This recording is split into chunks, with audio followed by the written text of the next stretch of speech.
आपकी का दिमाग खराब हो गया है। दिमाग तुम्हारा खराब हो गया है। मैंने तुम्हें मना किया था कि उनको अंदर लेकर मत आओ, लेकिन तुमने मेरी सुनी नहीं। बिल्कुल ठीक किया आपी ने। शर्म करो, वो बाप है हमारे।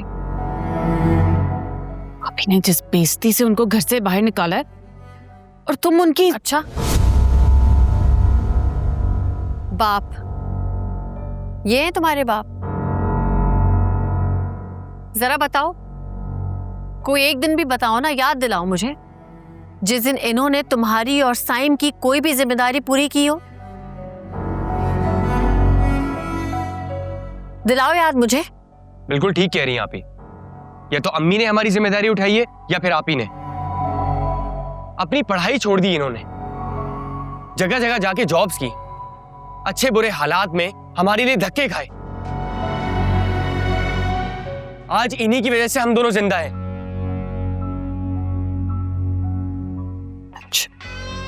और इन्होंने ही हमसे हमारी अम्मी छीन ली। आए माँ,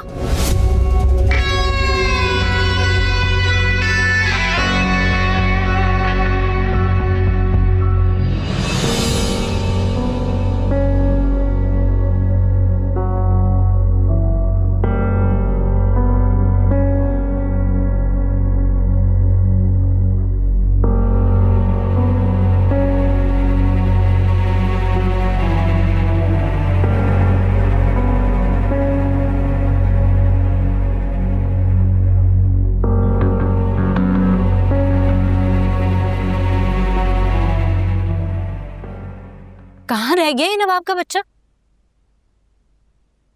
उफ माय गॉड, मजाल है इसने अपनी कही हुई बात वक्त में भाई हो।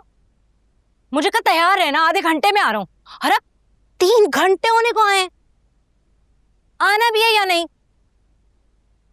भाड़ में जाए मेरी तरफ से, मेरा तो सारा मूड ही खराब कर दिया। किसने मूड खराब कर दिया मेरी मासूम बहन का? असलम ने। और किसने?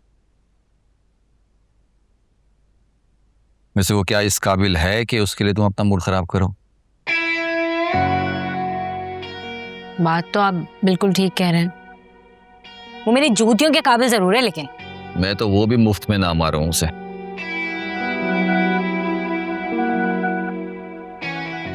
मुझे नहीं लगता वो मजीद हमारे किसी काम का रहा है। ना घर है, ना ठिकाना, ना ही पैसा देला बचा होगा अब उसके पास। 30 लाख ही तो थे, कौन सा उसने कारून का खजाना चोरी कर लिया था? तो बस ठीक है, मजीद कोई जरूरत नहीं है उस पर वक्त जाया करने की। उतार के फेंको उसे अपने दिल और दिमाग से। आपको क्या लगता है वो उतर जाएगा इतनी आसानी से? जान छोड़ देगा हमारी वो? कर भी क्या सकता है वो? हाँ, थोड़ा शोर मचाएगा, वावेला करेगा, हो सकता है गालियां भी दे गंदी गंदी, लेकिन फिर उसके बाद दफान हो ही जाएगा।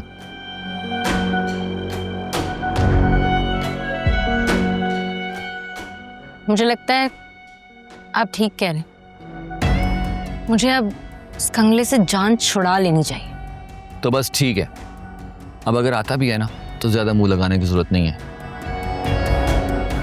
तो 4 बार रूखा फीका रवैया दो, उसके बाद राब्ता बंद कर दें। दी एंड।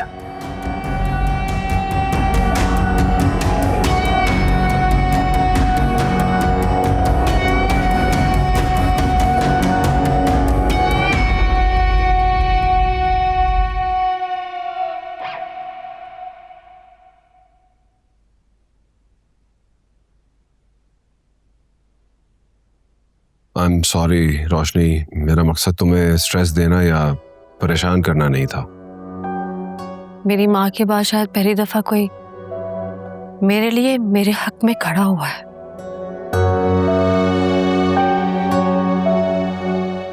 ना मुझे लगता था कि शायद अम्मी के बाद मैं इस दुनिया में अकेली और तना रह जाऊंगी। रोशनी, मेरे जीते जी तुम बिल्कुल तना फील नहीं करो। मैं जानता हूं कि मैंने तुम्हें समझने में बहुत वक्त लगा दिया, और इतने अरसे में जो तुमने तकलीफें झेली और बेबसी का सामना किया, उसके लिए आई एम रियली सॉरी। आपका कोई कसूर नहीं है वक्त।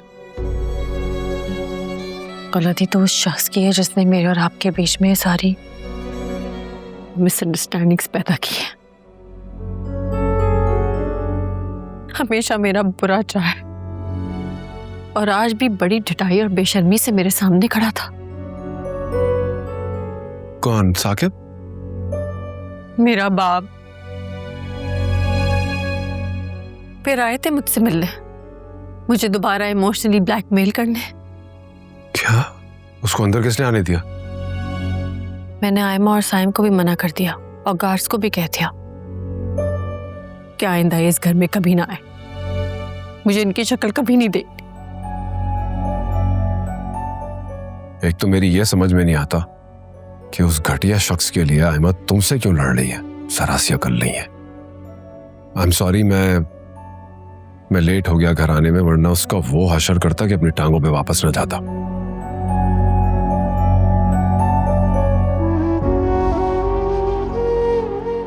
रोशनी,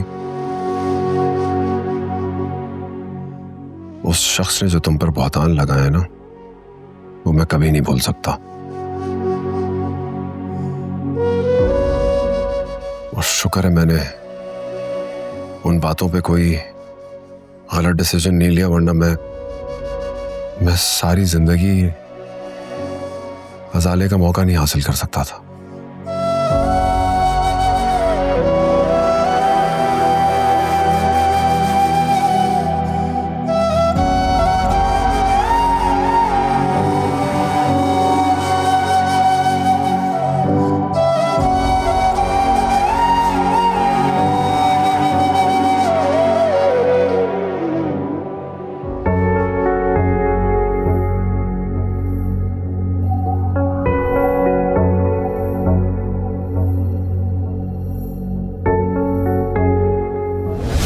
तुम्हारी वो जमीन है ना जिसपे तुम्हारा फार्म हाउस बनाने का प्लान था?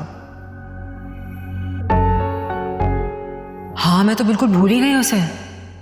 सोचो, मेरे जहन से ही निकल गया। मेरी प्रायोरिटीज ही चेंज हो गई। Completely forgot about it. उस जगह की वैल्यू आजकल बहुत हाई है। अगर हम उसे बेचते हैं, तुम उसे बेचती हो तो काफी रकम मिल जाएगी, और तुम्हें वैसे भी उसकी जरूरत तो नहीं है। फहमीना, तुम बहुत मासूम हो। एक हाउसिंग सोसाइटी बन रही है, उसने वो जमीन बेच के उसमें पार्टनरशिप की है।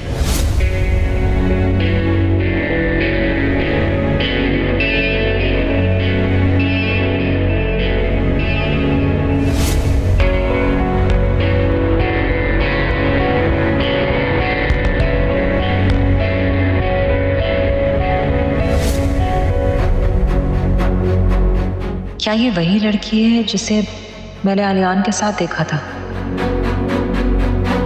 पता नहीं कब से झूठ बोल रहा है मुझसे आलियान, मुझे बेवकूफ बना रहा है। और मैं इतनी स्टूपिड कैसे हो सकती हूँ मैं, जो आज तक ये रियलाइज ही नहीं कर सकी कि मेरा शौहर मुझे धोखा दे रहा है, किसी औरत के साथ उसका अफेयर है।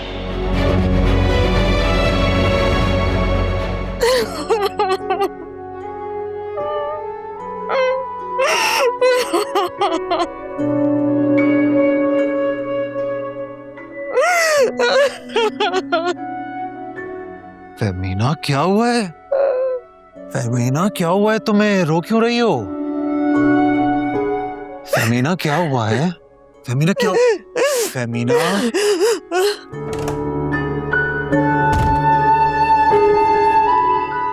क्या हुआ है इसे?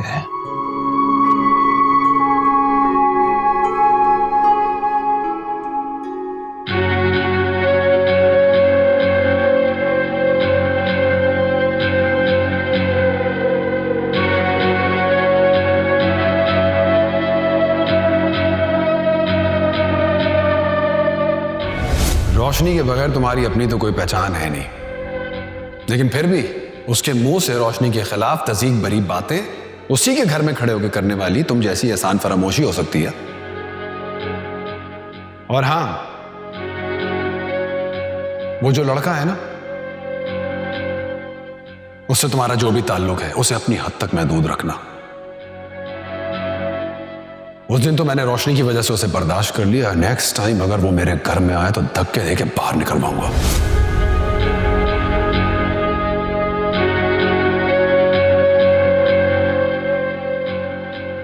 तुम्हें क्या लगता है मैं तुम्हारी इंसल्ट पे तुम्हें माफ कर दूंगी?